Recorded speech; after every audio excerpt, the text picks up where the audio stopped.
Well,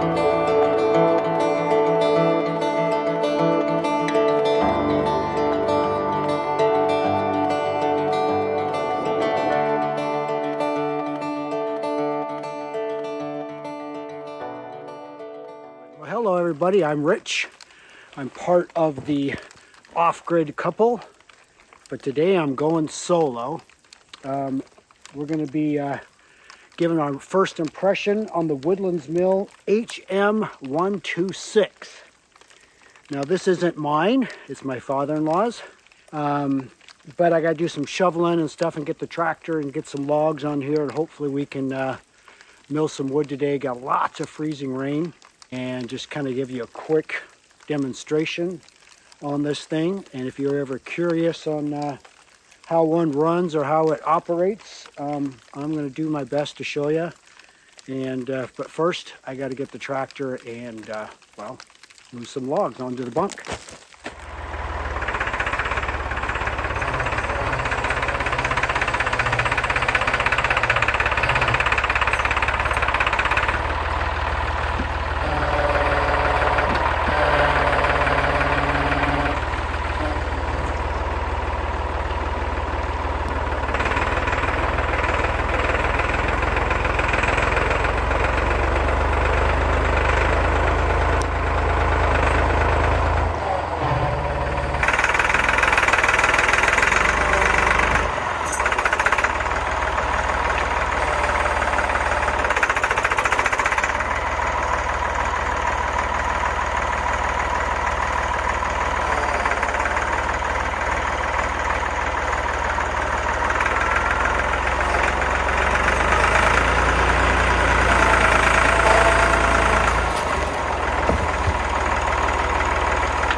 Well, that took a lot longer than anticipated.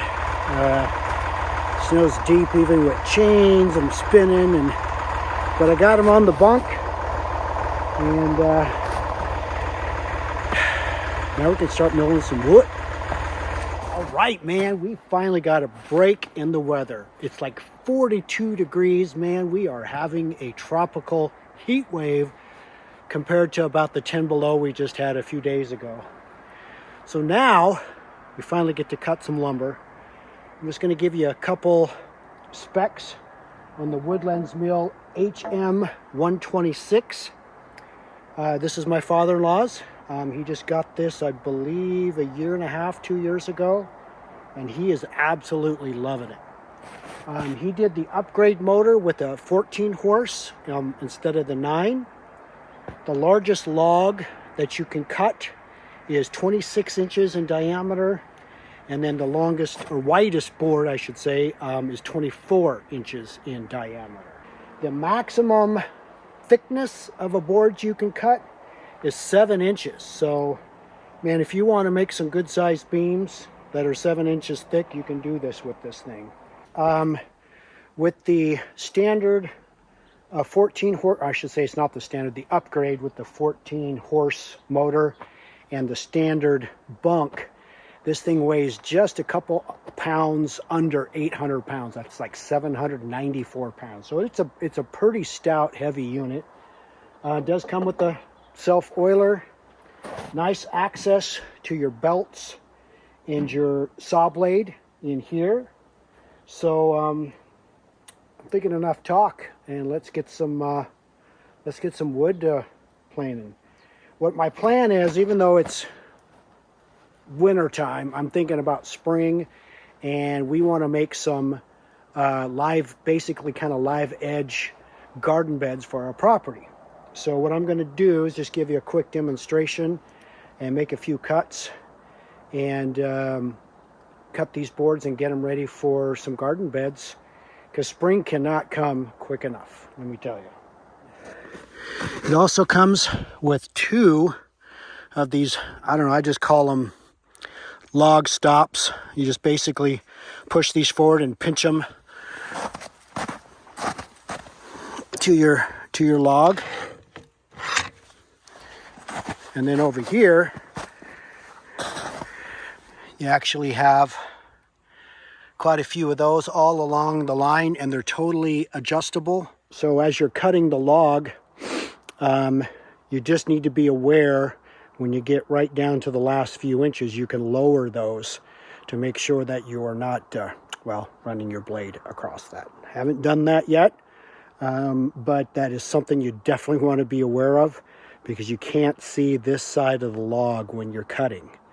So that's always my primary look before I even start cutting, when I get down to the last few inches on a log. All right, got her started up. As you can hear, it's not too terribly loud. This is your hand throttle and your blade actuator. You just give that a push.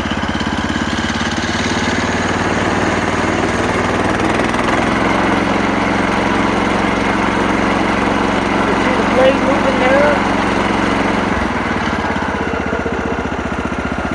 And then this is your blade height. Just push in, either lower or raise. So let's go make our first cut.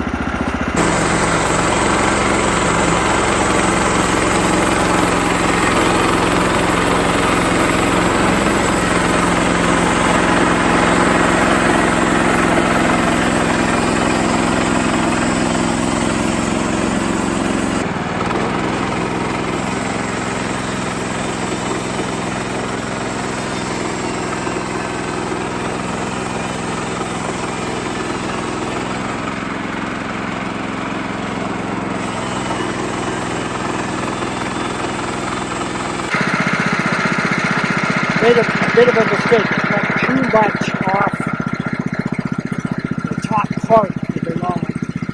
I have this huge knot right here, and I kind of wanted to get underneath it, but of course, as you go down to the end of the log, it gets thicker. So I cut too much off. So, rookie mistake. But let's look at the cut.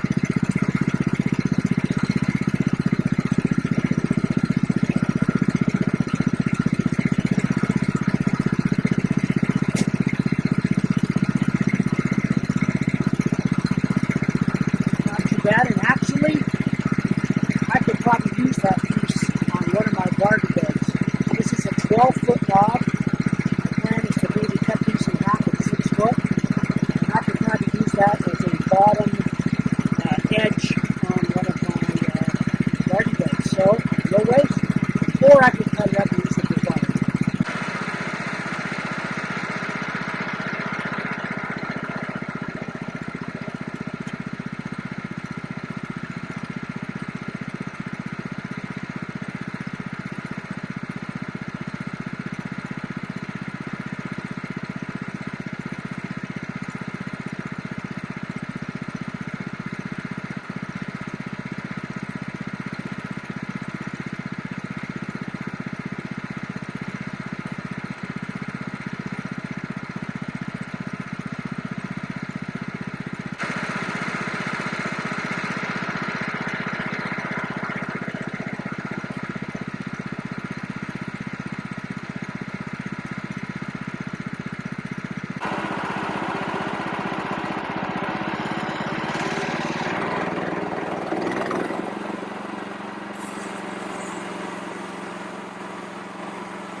So if you're thinking that you're going to get a mill and all of a sudden your first log you're going to be banging out 2x6s and 2x4s, there is a learning curve to this, and I think each log will be a little different. Again, I'm not too concerned because these are just going to be sides of garden beds. I've cut all 4 sides now, and now I'm just going to take a tape measure and put some lines how thick I want, and I'm going to cut these probably about maybe an inch, maybe inch and a quarter, and then eventually I'll cut them in half or so and make like 6-foot garden beds. But as you can see, you know, it's like anything else, you just got to put your time in, make a few mistakes, and once you get that time underneath your belt, I think you could crank out some serious lumber in a fairly short time. Especially the way lumber prices are. I know they have come down, but I mean, look at the size of this thing. If I made a couple more good cuts, I would have a 12-foot beam that's, you know, 7x7, and that's a nice piece of wood. So yeah, I'm going to put the camera on hyperlapse and make some quick cuts, and but anyway, this thing's pretty cool. It's pretty dang cool.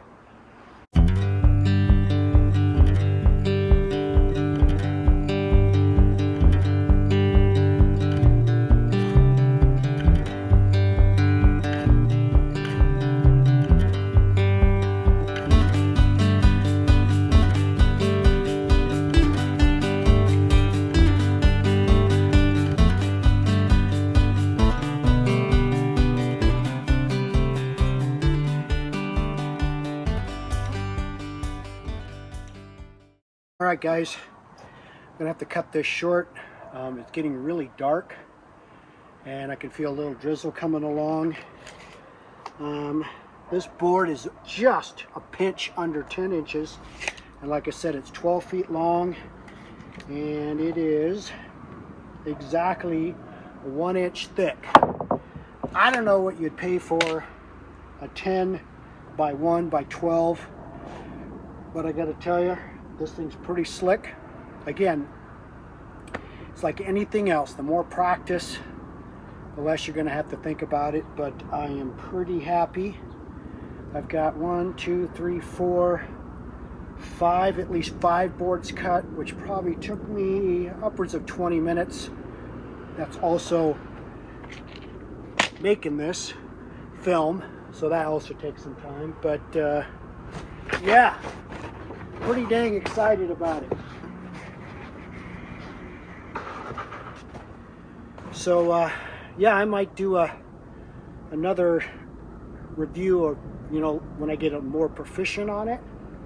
But again, this was just to kind of show you, well, what this baby can do. So anyway, thanks for watching the Off-Grid Couple. Even though I'm solo right now. But yeah, I gotta tell you, this is pretty fun making your own lumber. All right, thank you for watching. Please subscribe. Like I said, we're gonna make the best out of our situation, not traveling to the south.